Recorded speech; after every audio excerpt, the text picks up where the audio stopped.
Okay, the age of coinage is upon us. The age of coinage is upon us. And unless archaeology proves otherwise, the first coins appear in ancient Greece. Now, the period of classical Greece begins around the 8th century. The golden age of ancient Greece it is mostly in the 6th and 5th centuries, where, especially in Athens, learning, philosophy flourished, the birth of democracy. But one of the unique attributes of ancient Greece was its fragmentary nature. This is not a centralized empire like you see in Mesopotamia or in Egypt. It's a lot like the Phoenicians, where you have independent city-states. And one reason for this fragmentary nature of Greece governance is geography. You have many, the region is divided and subdivided into hills, mountains, river systems. You have a common Greek culture, common language, common customs, common religion, but all these different city-states, and it created problems in Greece. In fact, the Peloponnesian War was one result of that between Sparta and Athens. But by the 6th and 5th centuries, by the 5th century especially, Greece becomes the most highly advanced economy in the world. And it's quite remarkable what this civilization achieved. Of course, Greece is ancient. This period of classical Greece, from the 6th through the 4th centuries, is particularly known for its art, again, its philosophy. But economically, it is thriving. And in the early days of ancient Greece, they obtained most of their silver from Asia Minor, so what today is Turkey. The Greek merchants traded olives, grapes, and wine across the Aegean Sea to Asia Minor for wheat and for silver. The Athenians, in particular, mastered maritime commerce, and this is where the Greeks were heavily influenced by the Phoenicians. Later, in the 6th and 5th centuries, silver mines are discovered and exploited in the southern part of Greece, and so Greece soon also has its own native silver supply. And hence, it is in the 7th century, in Ephesus, actually, where we have the world's first coinage. And this discovery was found at the ruins of the Temple of Artemis in Ephesus. And Ephesus is in modern-day Turkey. There it is. But in these days, it was a Greek city-state right here on the coast, on the eastern coast of the Aegean Sea. And here it is. Here's the first coin. It was actually made of electrum, which is a naturally occurring alloy of gold and silver. But you see the head of a lion. And whoever thought to do this changed monetary history forever. So from this point forward, coinage begins to spread, first in Greece and then elsewhere. Soon spreads to Greece proper, the peninsula, to Athens. And in fact, this coin here was the first that we know of, the first stamped money in Greece. And when I say in Greece, I mean the peninsula here. And it features a turtle. And the Greek, before we know it, all the different city-states, and there were hundreds of them, began to adopt their own unique coinage.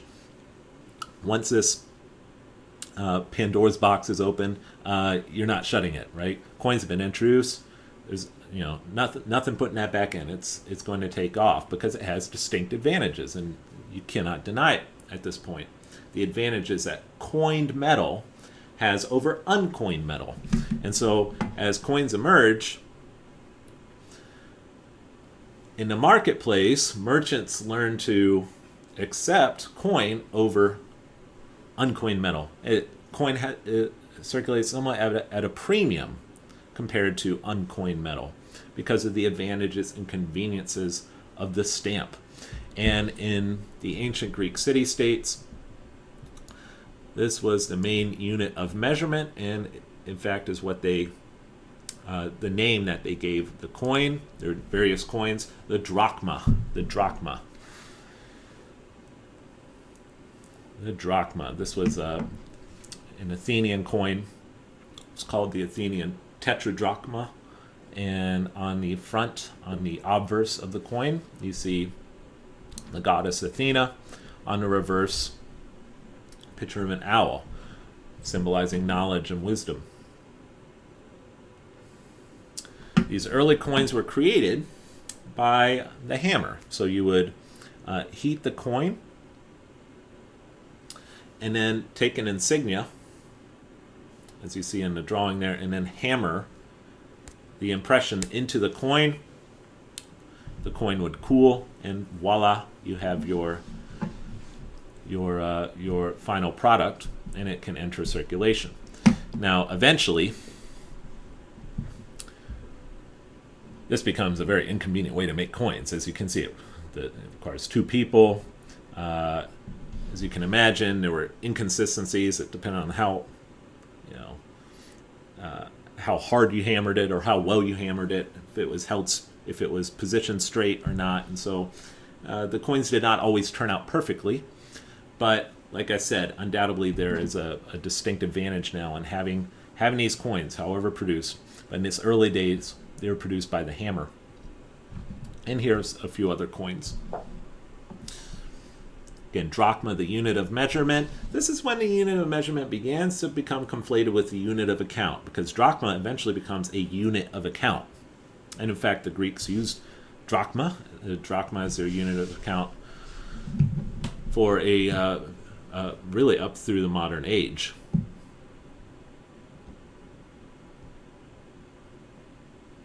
Some other Greek coins. Here's a monetary map, and you can see all the different coins that were used in each city-state. So before long, each of these independent Greek city-states figured out, okay, we need to monopolize the minting of this money. And so coining from the beginning became a state-run activity.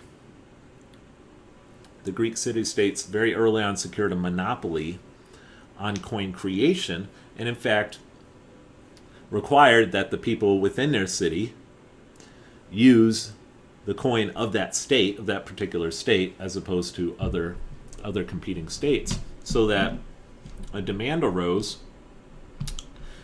for money changers. And money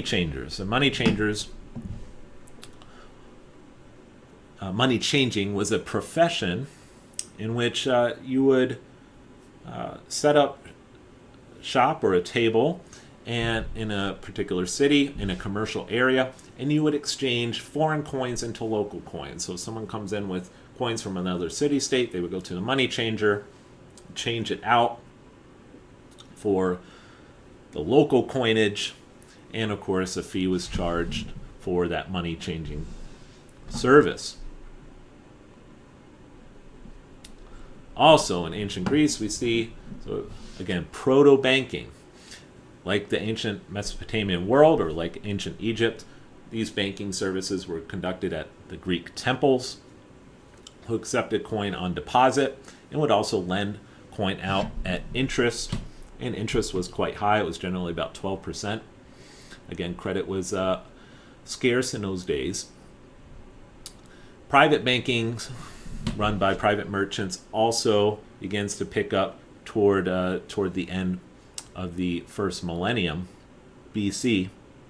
But Greek temples were a popular spot. In fact, Aristotle, the famous philosopher, deposited coin at the Temple of Artemis in Ephesus, the same temple where archaeologists found the world's first coinage.